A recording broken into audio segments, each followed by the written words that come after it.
விருச்சிக ராசி அன்பர்களே, இன்று சந்திரன் உங்கள் ராசிக்கு 6ஆம் இடத்தில் உள்ளார். உங்கள் ராசி அதிபதி செவ்வாய் ராசிக்கு 10ஆம் இடத்தில் உள்ளார். இன்று திருமணம் சம்பந்தப்பட்ட பேச்சுவார்த்தை சற்று தாமதமாகும். உடல் உழைப்பு அதிகமாகும். நண்பர்கள் உறவினர்கள் மூலம் அனுகூலம் உண்டாகும்.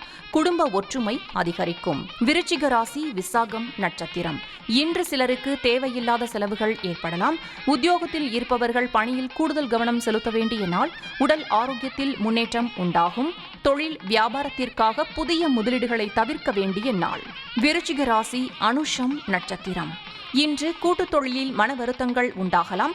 குலதெய்வ வழிபாடு மன அமைதியை தரும். காரிய தடைகள் ஏற்பட்டு விலகும். அலுவலகத்தில் வீண் வாதங்களை தவிர்க்க வேண்டிய நாள். விருச்சிக ராசி கேட்டை நட்சத்திரம். இன்று உடல் ஆரோக்கியத்தில் சற்று எச்சரிக்கையாக இருக்க வேண்டும். குடும்பத்தில் கணவன் மனைவிக்குள் சண்டை சச்சரவு ஏற்பட்டு விலகும். அலுவலகத்தில் பணிச்சுமை அதிகமாகும். வீடு வண்டி சம்பந்தமான விரய செலவுகள் சிலருக்கு வரலாம். உங்கள் ராசி மற்றும் நட்சத்திர பலன்கள் முழுவதுமாக காண டிஸ்கிரிப்ஷனில் உள்ள லிங்கை கிளிக் செய்யவும்.